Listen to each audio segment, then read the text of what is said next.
começar, né? Vamos só fazer uma oraçãozinha só para dar início a essa aula aqui, aprofundar no conteúdo em nome de Jesus. Pedir irmão Dadá para orar. Santo poder de Deus, nos abençoe, meu Pai, que cada um, Senhor, tome a palavra, o ensinamento de Deus, que Deus dê ensinamento para cada um.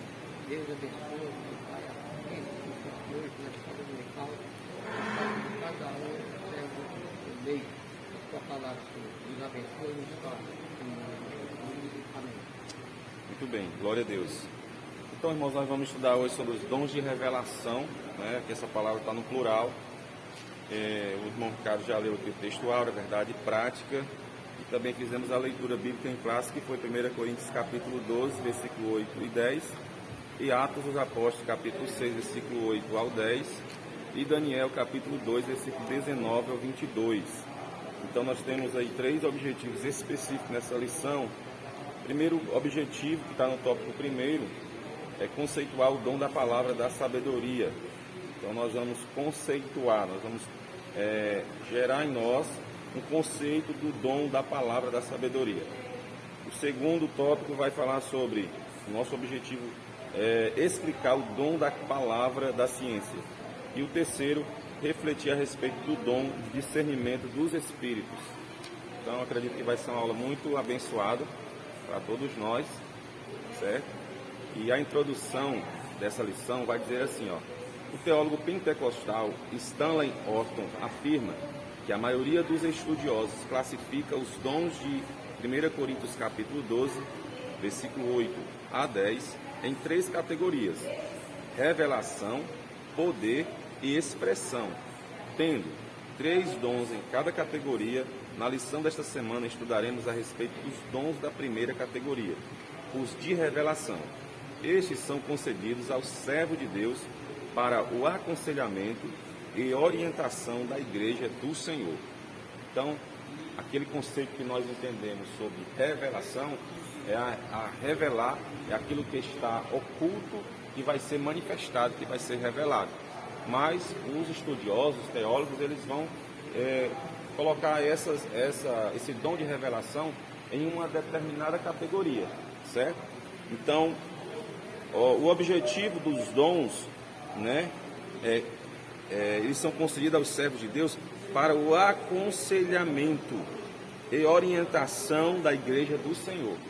Então, a igreja, quando ela tem este dom de revelação, ela é uma igreja que é aconselhada, advertida, para que ela não venha se deixar levar por qualquer vento de doutrina, por qualquer ideologia, por qualquer filosofia, mas sim ser balizada, né, alicerçada naquilo que é o ensinamento de Jesus, o ensinamento da palavra de Deus. Então, eu tinha aqui uma orientação aqui da revista para a gente reproduzir um quadro a respeito dessa classificação geral dos dons, mas não tem como a gente fazer isso, mas na revista de vocês, eu não sei se tem, na revista do aluno, mas na revista aqui do professor, vai ter a classificação. Dons de revelação, então está classificado, né, em três assuntos específicos. Dons de revelação: palavra da sabedoria, palavra do conhecimento e discernimento de espíritos. Então, quando você ouvir falar que alguém tem o dom de revelação, ou se você tem o dom de revelação, né, existem essas 3 categorias, melhor dizendo, esses 3 objetivos, esses 3 dons. Dom da sabedoria, a palavra do conhecimento e o discernimento de espíritos. Então a gente vai ver cada um detalhadamente. E também dons de poder: fé, curar, operação de milagres. Dons de elocução: quando a gente fala de elocução, a gente vai falar da parte da voz, né? Da parte da expressão verbal. Profecia, variedade de línguas, interpretação de língua. Então observe que nos dons de elocução vai ser tudo que a gente tem que expressar com a palavra, com a verbalização. Profecia, quando você profetiza, você fala às pessoas, né? Aos seus ouvintes. Variedade de línguas, aonde você também vai sair sons, vozes, que são línguas espirituais, diferente, né, que a gente entende por língua estranha, mas são linguagem espiritual, certo? E a interpretação de línguas, que é interpretar aquelas línguas espirituais que um determinado irmão, uma irmã está falando. Muito bem. Então, primeiro tópico, palavra da sabedoria. Conceito, o termo palavra exprime uma manifestação verbal ou escrita. Então, palavra da sabedoria. Segundo o dicionário eletrônico OASIS, sabedoria significa discernimento inspirado nas coisas sobrenaturais e humanas. Então, se nós formos lá para o final da lição, já na parte das perguntas, se eu fizesse essa pergunta aqui agora para vocês, de acordo com a lição, defina sabedoria. Então você ia dizer o quê? Você ia dizer que sabedoria é o discernimento inspirado nas coisas sobrenaturais e humanas, certo? Sabedoria. Então, esse termo sabedoria, esse nome, lá no mundo lá fora, as pessoas entendem que, rapaz, fulano tem uma sabedoria e para os negócios, né, tem uma sabedoria, ele é esperto, e isso é atribuído como se fosse uma pessoa gaiata, uma pessoa esperta, uma pessoa que consegue passar a perna nos outros, né? Só que a sabedoria bíblica, a sabedoria que vem do alto, a sabedoria de Deus, ela é uma sabedoria diferenciada, ela é inspirada nas coisas sobrenaturais e também em coisas humanas. Então, se nós formos dar um exemplo de alguém que realmente foi uma pessoa conhecidamente na Bíblia sábio, vocês diriam quem era? Salomão, né? É o nome mais conhecido, que foi o homem mais sábio. Mas Jesus disse que ele era maior que Salomão, né? Então, Jesus verdadeiramente, ele foi e é o homem mais sábio de toda a história, né, da humanidade. A sabedoria abordada pelo apóstolo Paulo em 1 Coríntios capítulo 12, versículo 8, a parte A, refere-se a uma capacitação divina, sobrenatural, para a tomada de decisões sábias e em circunstâncias extremas e difíceis. Então observe que o dom da sabedoria, você ter o dom da sabedoria é tão importante para a nossa vida, porque vai ligar na tomada de decisões, né, decisões difíceis que nós temos que tomar. Por exemplo, um governante, uma pessoa que tem uma autoridade, se ele não tiver sabedoria, essa sabedoria que vem inspirada, tanto sobrenaturalmente quanto humanamente falando, então ele pode tomar decisões que depois ele vai se prejudicar lá na frente se ele não tiver essa sabedoria. Porque ele vai ter que tomar uma decisão, um exemplo como um decreto, ele tem que averiguar tanto os prós quanto os contras, quem vai ficar a favor, quem vai ficar contra, se é para o bem realmente do coletivo, não somente do individual. Então, a sabedoria é um dom especial, um dom muito importante, que se enquadra nessa classificação de dons de revelação, ok? Então, de acordo com o Estevão Ângelo de Souza, a palavra da sabedoria é a sabedoria de Deus, ou mais especificamente, um fragmento da sabedoria divina que nos é dada por meios sobrenaturais. O segundo subtópico vai falar a Bíblia e a palavra de sabedoria. Embora na antiga aliança os dons espirituais não fossem plena e claramente evidenciados como na nova, alguns episódios do Antigo Testamento vislumbram o quanto Deus conferia aos homens sabedoria do alto para executar tarefas ou tomar decisões. Um exemplo disso é a revelação e a interpretação dos sonhos de Faraó através de José, o filho de Jacó. Então a gente vai entrar aqui num exemplo bastante específico, né, sobre a questão da revelação e a interpretação dos sonhos, que este é também um dom descrito aqui em Gênesis capítulo 41, versículo 14 ao versículo 41. Certo? São alguns versículos que a gente pode estar folheando aí a Bíblia, abrindo para a gente poder ver. Queria pedir ao irmão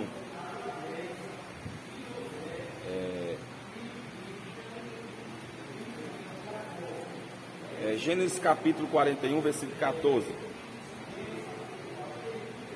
O irmão Terence, dá para ler, irmão Terence? Pode ler o 14, que a gente vai... Então o faraó mandou chamar José. Depressa ele foi trazido da prisão. Ele se babeou, pôs de roupa e se apresentou diante do faraó.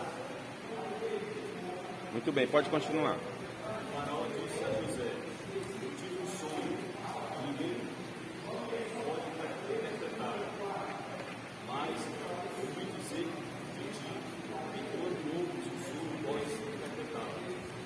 José respondeu ao faraó: quem sou eu? É Deus quem dá a faraó resposta favorável. Então o faraó falou assim a José: em meu sonho, parecia-me que estava em pé na margem do Nilo.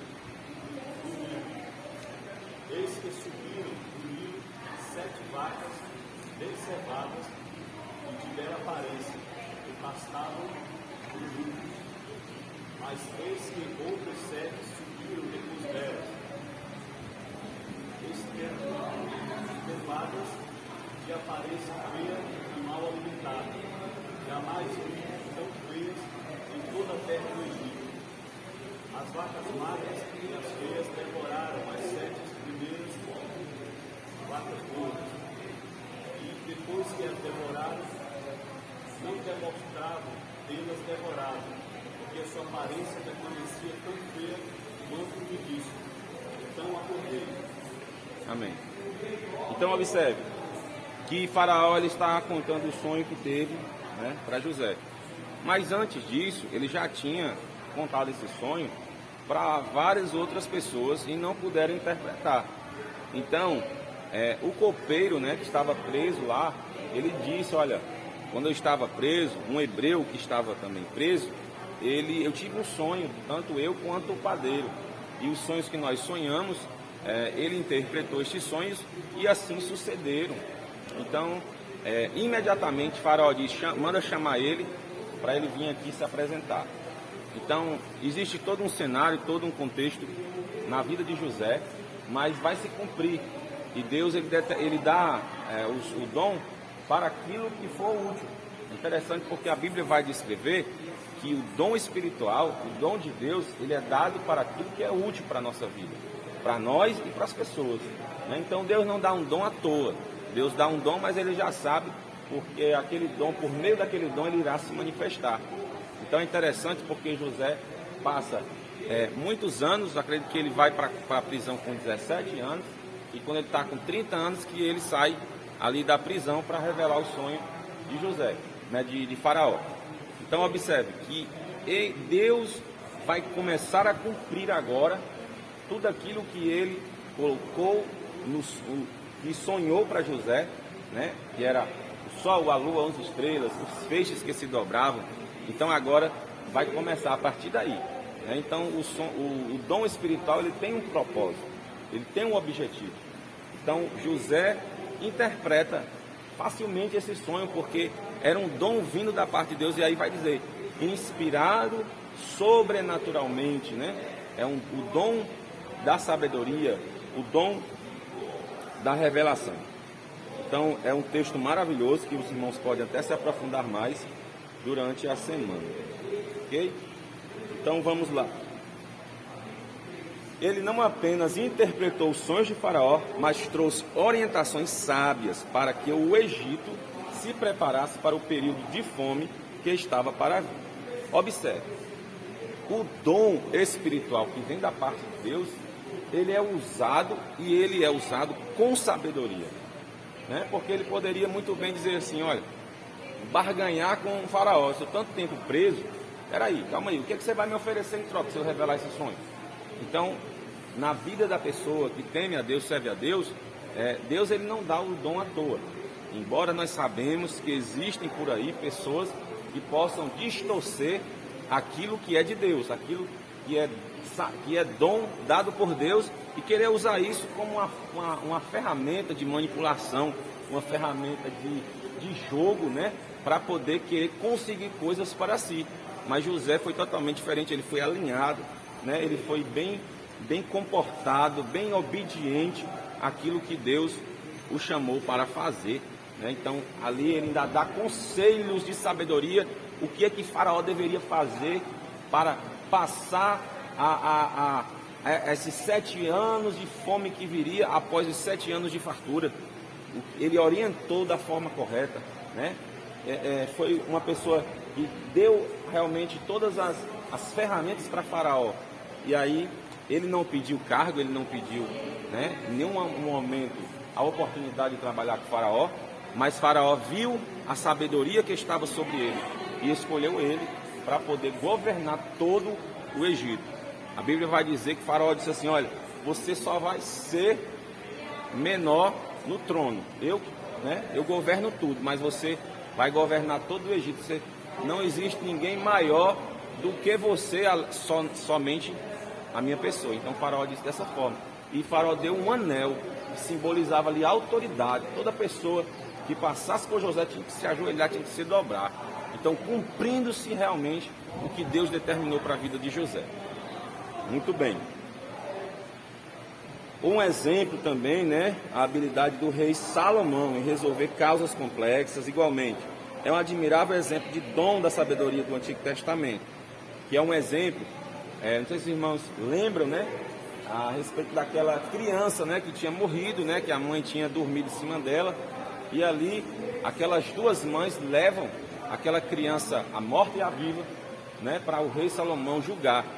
É interessante que a sabedoria de Salomão, ela não foi algo assim simplesmente superficial, ela foi muito profunda, a sabedoria dele, porque a mãe de verdade não iria deixar o filho, né, morrer.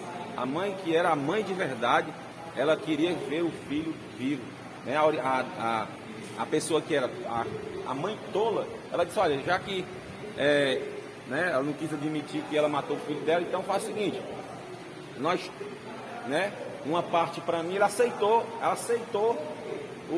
a orientação, né, a sugestão de Salomão. Disse: não, me dá aqui uma espada, a gente vai cortar no meio, uma parte fica para você, outra parte fica para você. É claro que Salomão não ia fazer aquilo, mas ali justamente era para provar quem realmente era a mãe de verdade. Então ali existe o dom da sabedoria. O dom da sabedoria estava sobre ele. E ele pediu, né: Senhor, me dá sabedoria para que eu possa entrar e sair diante do teu povo, para que eu possa julgar o teu povo. Então, quem quiser comentar alguma coisa, né, a gente pode abrir um espaço, tá certo? No Novo Testamento, podemos tomar como exemplo de palavra da sabedoria a exposição da Escritura realizada pelo diácono e primeiro mártir cristão Estevão. O livro de Atos conta-nos que os sábios da sinagoga, chamada dos libertos, não podiam resistir à sabedoria e ao espírito com que falava. Atos capítulo 6, versículo 9 e 10. Então, esse dom é tão importante, irmãos, porque a sabedoria que vem de Deus, que vem do alto, humanamente as pessoas, elas não conseguem se opor, não conseguem resistir, né? É uma sabedoria. Imagina, Estevão, ele começou a pregar a palavra e ele argumentava com precisão, ele citava textos sagrados do Antigo Testamento, ele conseguia persuadir as pessoas com essa sabedoria dele, né? Não querendo manipular as pessoas, mas sim com a sabedoria divina. Em Atos capítulo 6, versículo 9 e 10. Terceiro subtópico do primeiro tópico que a gente vai concluir agora, vai falar sobre uma liderança sábia. A palavra de sabedoria é de grande valor na tarefa do aconselhamento pessoal e em situações que demandam uma orientação no exercício do ministério pastoral. Olha, eu vejo muitas pessoas aí que estão naquele afã, né, naquela vontade, naquele desejo de ser pastor, né, de ser uma pessoa, um pastor. E eles estão visando muitas vezes somente aquela questão do status. Se há status, né? Porque o pastor mesmo, ele sofre coisas e pressões que muitas vezes a gente nem entende, nem compreende, mas ele passa por lutas, dificuldades, muito mais do que um membro normal, por quê? Porque ele está responsável por todo o rebanho de Deus. Então, o dever do pastor é apacentar. A palavra pastor já vem, né, de apacentar o rebanho, porque esse nome pastor é uma simbologia, né, é uma figura do pastor de ovelhas, né, do Oriente Médio, da Palestina, de Israel naquele tempo. E é bem interessante, só uma curiosidade, que os egípcios, eles odeiam os pastores, porque eles acham a prática pastoral uma prática imunda, né? Então, quando Deus trouxe, né, através da vida de José, toda a sua parentela, eles não foram diretamente para onde os egípcios moravam, eles foram para a terra de Gósen, né, e ali praticaram o exercício pastoral, e era algo que José temia trazer eles justamente para conviver com os egípcios, porque os egípcios, eles tinham a discriminação contra os hebreus, né? Eles tinham o preconceito contra os hebreus, eles não gostavam dos hebreus. E diz a Bíblia que é assim até os dias de hoje. Eles não gostam dessa prática pastoral. Então o pastor, ele tinha que passar desertos com as ovelhas, ele tinha que proteger as ovelhas. E quando o leão, ou o urso, ou um animal selvagem viesse querer tragar uma das ovelhas, ele tinha que estar lá para defender as ovelhas. Ele não podia ser um pastor covarde, ele tinha que estar na linha de frente realmente. E é interessante porque aonde o pastor ia, as ovelhas iam atrás. O pastor é o líder daquelas ovelhas, ele que dá a direção. Quando havia uma ovelha que estava ali ferida, né, com os carrapichos, ele se preocupava, parava, se dedicava a tirar os carrapichos das ovelhas, a poder tosar as ovelhas, certo? Então, esse era um ofício pastoral, era um ofício do pastor de ovelhas. E assim é na vida do pastor líder. Só para fechar aqui essa parte, a palavra da sabedoria, a palavra do conhecimento, a palavra da ciência, são dons de revelação, estão classificados, porque foi feito um estudo para que isso pudesse ser trabalhado. Então, quero agradecer aqui a oportunidade, quero passar para o pastor para ele poder se expressar e passar o tópico 3 para nós, em nome de Jesus.